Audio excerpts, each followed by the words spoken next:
Welcome back. So black households in South Africa earn the lowest amount of money a year together with the female-headed household, despite being the biggest spenders.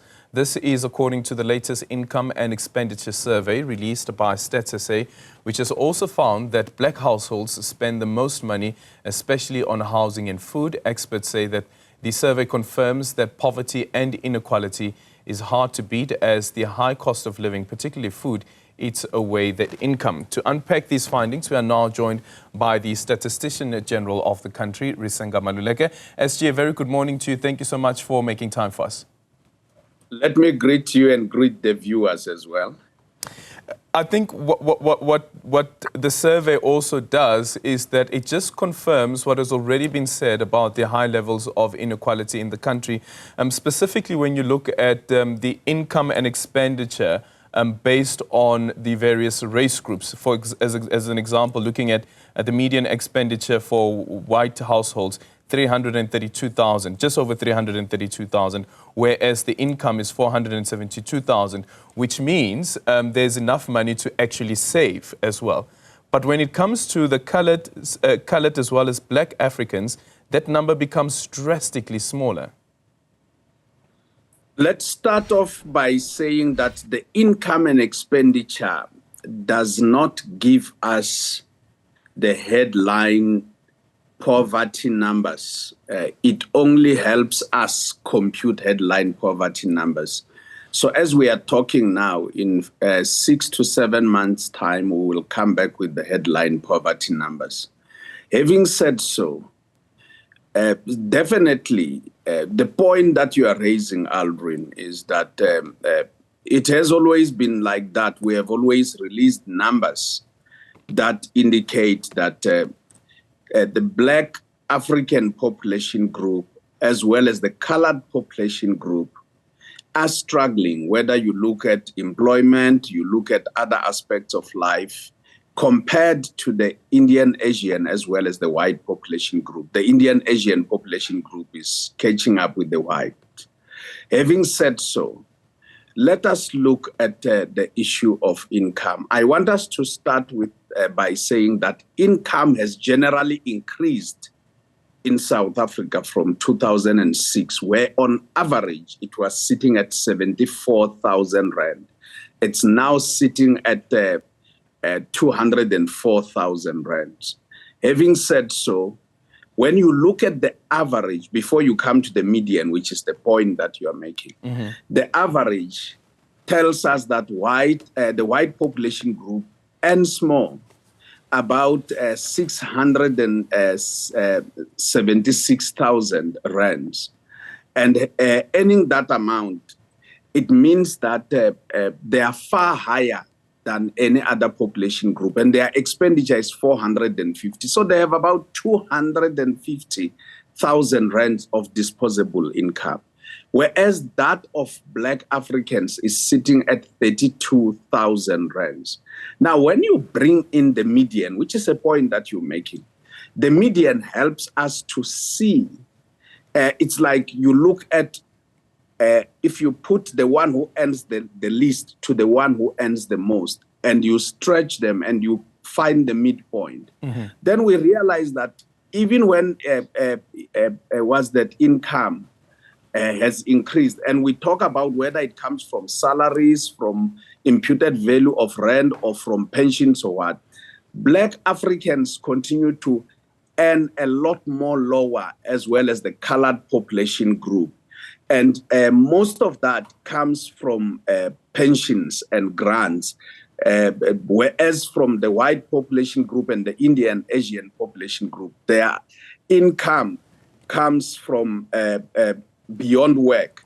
It comes from investments, which is investments on capital, as well as other sources. For black Africans, when you look at other sources, it includes stokvels. Yeah, and then on the issue around and the computation for the expenditure based once again on race. So we know that we have a bigger population, the black population, compared to the whites as well as Indians. Could that be the reason why we see more Africans, black Africans, being said to be spending more in comparison to their white counterparts? And not necessarily because they have more money.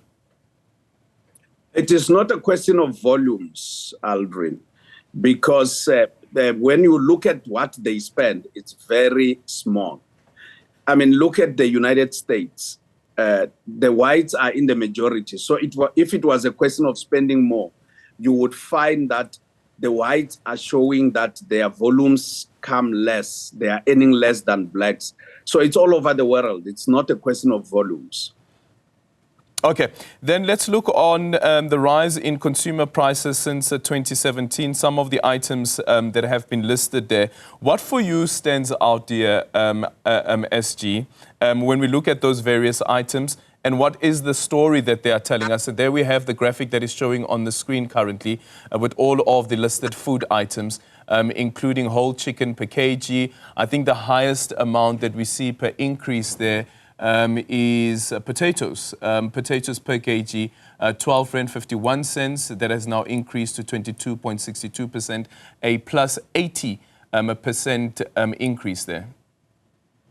Let us start off by linking the Income and Expenditure Survey to the Consumer Price Index, which we release every month.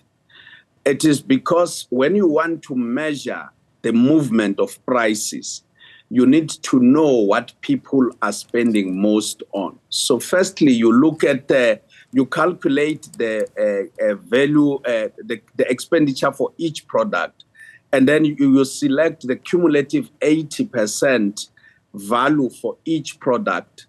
And from there, you make sure that there's a minimum of 0.01% so that every product that people spend their money, whether it's a good or it's a service like electricity and water, does make it into the basket. Having said so, then we start tracking them every month.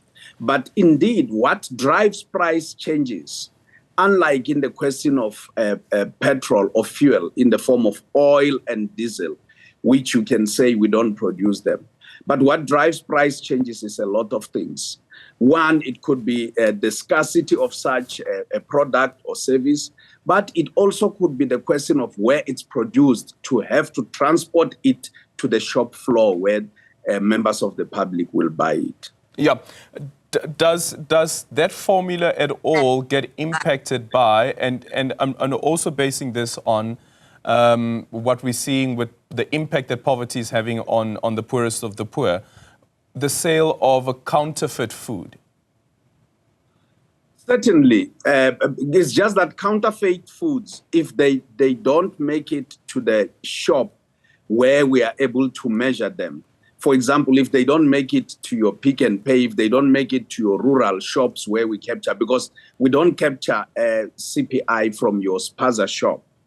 And some of the counterfeit food, and I'm not saying they are not there in established business, but established business have a lot of rigor through which they make sure that counterfeit goods and services don't make it that far.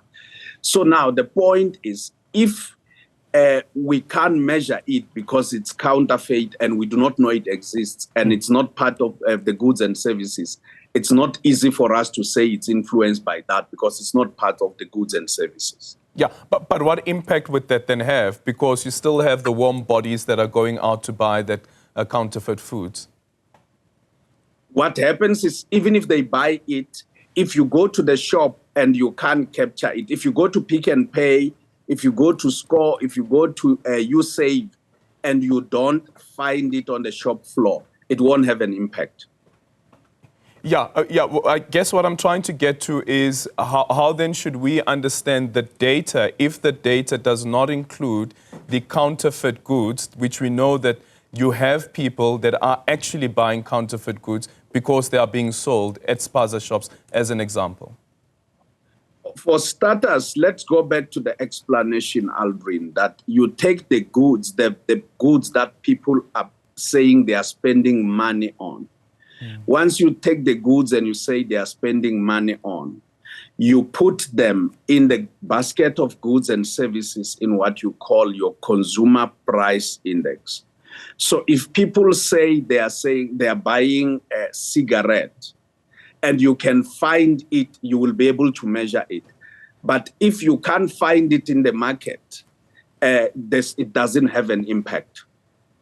Okay, let's quickly then go to this. The reshaping of the inflation basket, what informed that? And also looking at some of the decisions, for instance, around the expansion of some of the various baskets, including education-related items. We look at, and I'm happy you have mentioned the question of education as well as health. What we do, we look at the value of each good and service. And once we have looked at that, we build up to a cumulative of 80% of such value. And then we say whatever has made it to 80%, we take it. However, those that didn't make it and are still bought and have a minimum of 0.01%, we include them. Now, having included them, then we decided which ones stay and which ones go out. And once we have decided on that one, they have to resonate to what people buy in the market. Mm-hmm. And staying with the education basket, I mean, the statement that was released by StatsSA, it says that with that expansion of the basket, it will now be possible to track education inflation separately from private and public schools as well as universities. Speak to us about that. What does that mean? For starters, let's start from the side of the GDP. On the GDP, you will remember some years ago, we moved from government. We separated what we call personal services. As you can see that people are acquiring education for their children, including for themselves, from private institutions. It's not necessarily that all people. There are those that acquire those services from government. So is health. There are people that are on medical aid. There are people that go to private practitioners as well as private hospitals.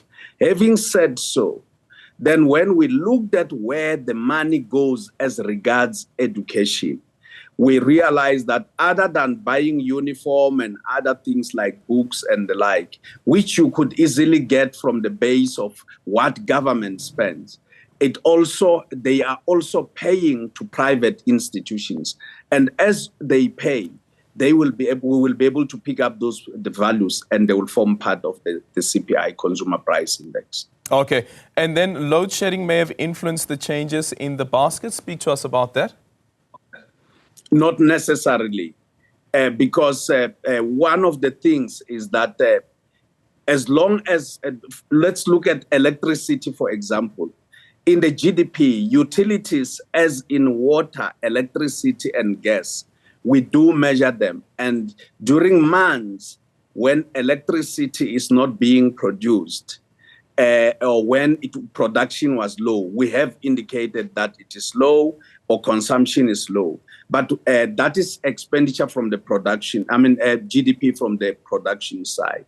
When you go to the expenditure side, you go to household expenditure. One of the things that we have found, one, both from the GDP side, two, from the income and expenditure side as we're talking now, three, from the CPI, is that housing and utilities as in electricity, gas, and water, is what people are spending most of their money on. So in the event electricity or load shedding affects people, even at household level, they would have alternative ways of picking up, for example, gas, but also water. They have to use water.